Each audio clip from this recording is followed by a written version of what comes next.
I remember as a child seeing people that were angry.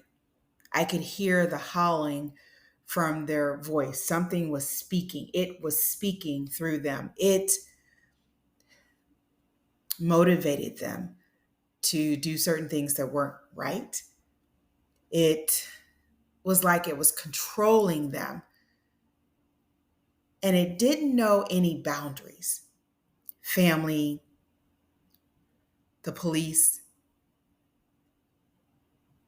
it wanted to do what it wanted to do. And I would later find out that it was pain and this generational cycle of pain. And I didn't want any part of it. I didn't want to do to others what was done to me. And I knew that you just don't force people to do anything that they don't want to do. And throughout that time as an adult, I spent time processing things in a way that I believe was very beneficial to me becoming a student, mainly becoming a student of life, seeing experiences as opportunities to build my character, which I now know is to express the divine within us. That I believe ultimately our purpose is to embody this divine spirit, this divinity, to nourish it with prayer, meditation, with reading, inspirational reading, with our livelihood and choosing to align with this power and to express it. So embody it, nourish it, and to express it through our divine gifts and talents and our experiences. And as a student, it was one point I think of when we were living in our second home where I started to adopt the concept or the phrase "I don't have to."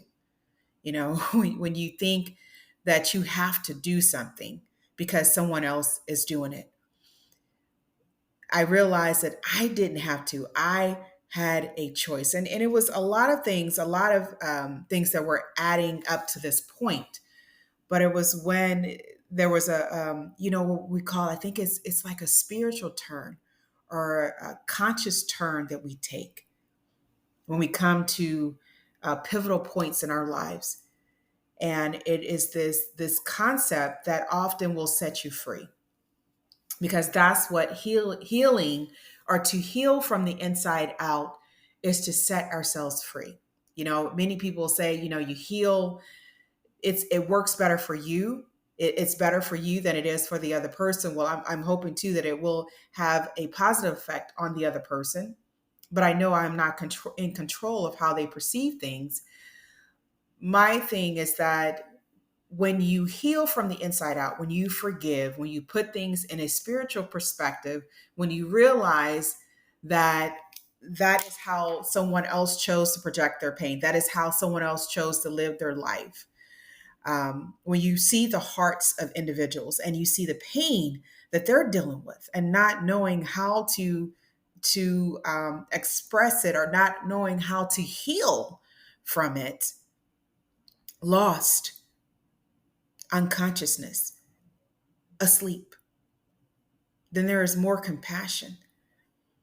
And there is more of, I don't have to live my life like that.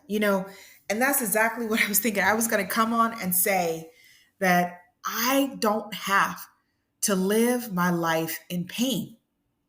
I don't have to express pain. I don't have to be pain. I don't have to be angry, anxious, upset, uh, shameful, doubtful, guilt, resentment, vengeance. I don't have to live my life in such a way that every one of those thoughts robs me from my internal happiness and joy and peace. Why should you have to mess up your life because of what someone else did or didn't do? That is the question. It's not so much, and I'm not here to undermine what someone did to you. What I'm here to speak to the person now in the present. That why should you have to live your life, live in bondage, emotional and mental turmoil, and even eventually pain? Because often what we hold inside gets expressed physically. We can express our gifts, our talents, or we can decide to express pain, or even there are people who are expressing their gifts and talents in a painful way. We have a choice. We get to decide how we want to live our lives. And I believe that we all have our individual curriculum. We all have ways of expressing the divine that is within us. We all have avenues of that expression. We all have experiences that may cause us to doubt ourselves, to have this guilt and anger and shame, but that is only an illusion. That it really, these experiences are opportunities to express, again, the divine being that is in us, the spirit, that we are fearfully and wonderfully made, fearfully in knowing what you would go through, wonderfully in knowing that you have everything you need inside of you to transcend it. The truths of who we are, the virtues, the principles, all are within our hearts and minds. And often those are the first things that go. Those are the first things that we end up being imprisoned by, because when we leave our truths, when we refute the truth that is in us, when we align with the experiences instead of with our divine being, it is so easy to get caught up in an experience. That fear and anger and resentment and shame and doubt are like there to knocking on our door, but they are not the enemies. They are the ones to help you to remember who you are. See, often we think they are the enemies, and then we feel like we can't overcome them. So what happens when you feel like you can't overcome them? You join them, right? You become them, because you feel like, what's the use? I can't beat you. And we're not here to beat them. We're not here to force ourselves to not feel angry or sad or blue or anxious or doubtful or shameful. We're here to look within, to align within, because that's where our true power is. It is not in our ability to force things to happen.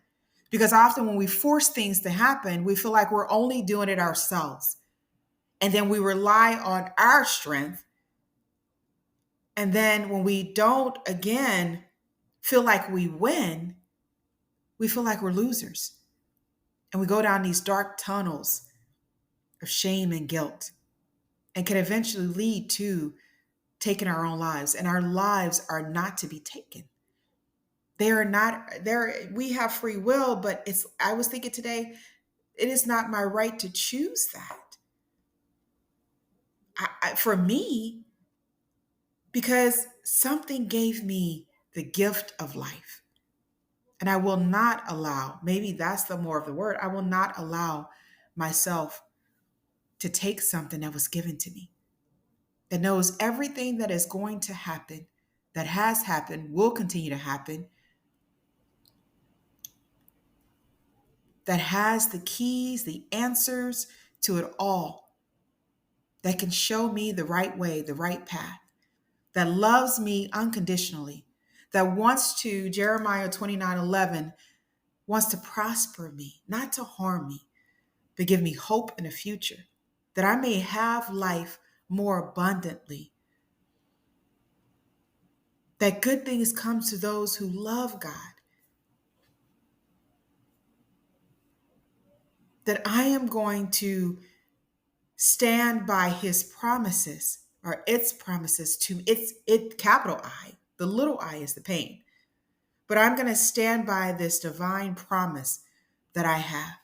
That even when I don't understand what's going on, there are things that happen that I know only I knew about. I didn't share with anybody else. There is something, and I knew as a child, that is greater than me, that loves us all. And instead of aligning with our experiences, we must align with this truth because that's how we're going to survive. That's how we're going to have hope.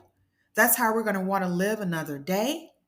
That's how we're going to get on our knees and pray and meditate and read and experience the fruits of our labor. Our purpose is not a one thing. It's not always just this is it, but it is a multitude of things, including our mental, our physical, our social, our financial, our spiritual. It's every aspect of our being is our purpose. That we are handcrafted to perfection, that we have this curriculum, this plan, this pathway. We have choices that we can make. We can choose to be with pain and side with it, or we can choose to side with the truth. Because pain elicits fear, it elicits things that can rob us of a wonderful life. And why should I feel that I must destroy or rob myself or imprison myself for something that someone else did or didn't do? That is their life. This is mine. And I feel like I deserve to be happy. Do you feel that way? Do you feel like you deserve to be happy? Do you feel like you deserve to be free? Do you feel like you should struggle with anxiety, have panic attacks, being depressed? Do you feel like that is your way of life?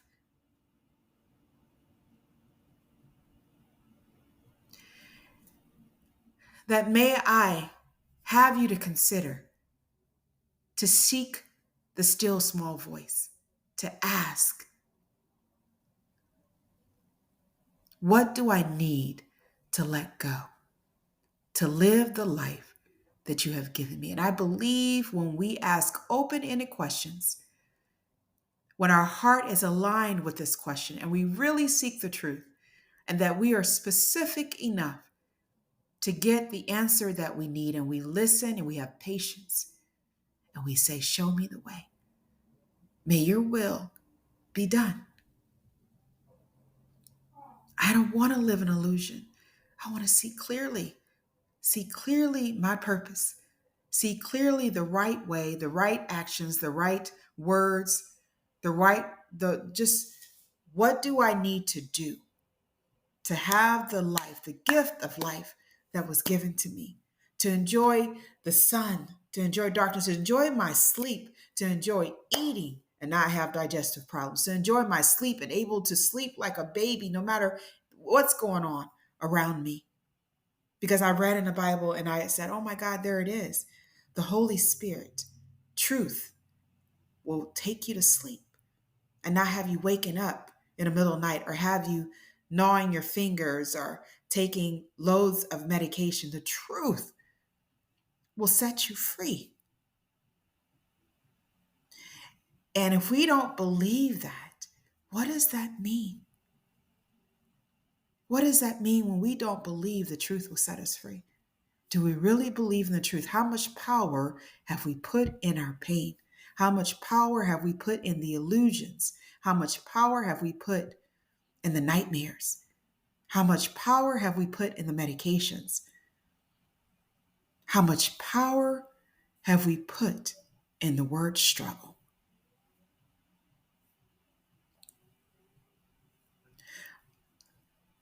You know, they say heart events happen on Mondays, the pick day of the week.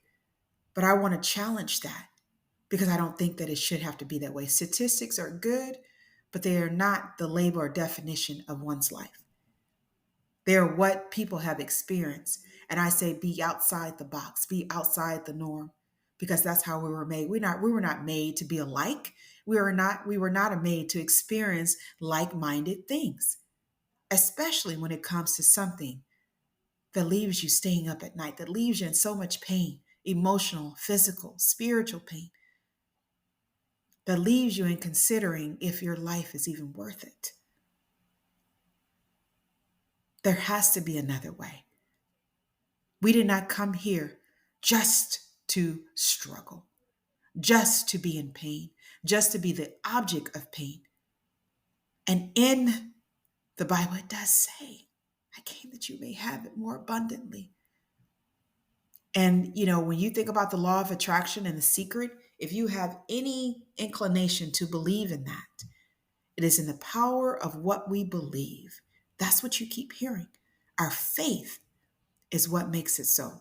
Why do people automatically heal?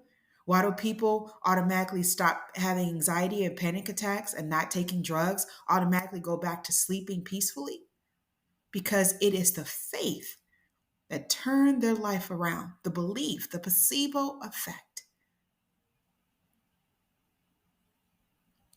As you are healing from the inside out, if you believe that you have the right to heal, if you believe that you deserve to heal, if you believe that healing is your spiritual right,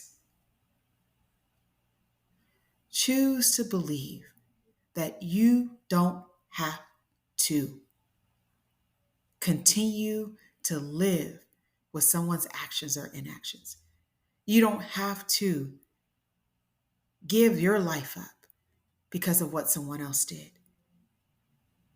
That you can be prosperous, live a life abundantly in all realms, and have hope and a future.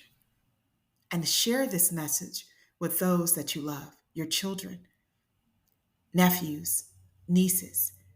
And you can even share it just by being it, right? Because some people, it's like, don't tell my children anything, these are my children, and I get that. But just by being who you are, by not allowing your circumstances to define you, by choosing joy, kindness, peace, compassion, forgiveness. It's not about being optimistic. It's about being passionate and purposeful and having a conviction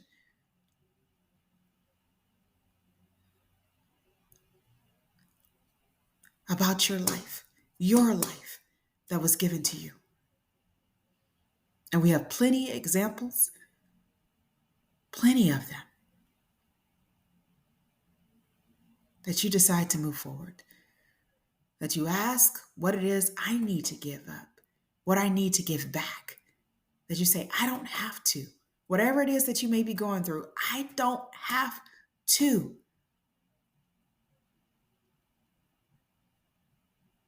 And I know my life has changed. I know my life has changed. I know healing has occurred physically. Things that I wanted to experience, the labor contractions of my daughter, because I didn't get to experience it with my son. I got to experience it. A lump that I felt, no longer there. I know that healing is possible. And if it's within the will of our Creator, which I believe, abundant life, prosper you, hope and a future, that it is possible. We could live with stuff for years and not know that we had it until they do an autopsy or something happens at the end of our transition from human to spirit, to fully spirit. We don't know what we're living with. You may have right now multiple diagnoses, but don't know you have this and that. And you're not acting on that because you don't know you have it. How would your life change if you ask that question? What do I need to let go so that I may have an abundant life? So that I may have hope in a future? So that I may enjoy this gift given to me? So that I may see people's hearts?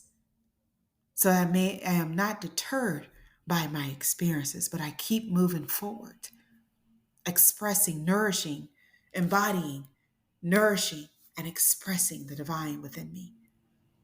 What do I need to do? This is Tamika Chambers with Heal from the Inside Out. You have the absolute right, divine right, to heal from the inside out and enjoy your gift of life, no matter what someone did or didn't do for you. I believe when we ask, we shall receive, and when we seek the truth, we shall find. I'll talk to you guys soon. Take care of yourself. Have a fantastic weekend. Do something nice for yourself. Ask the question, sit quietly, because you don't have to be a statistic. You just don't have to be.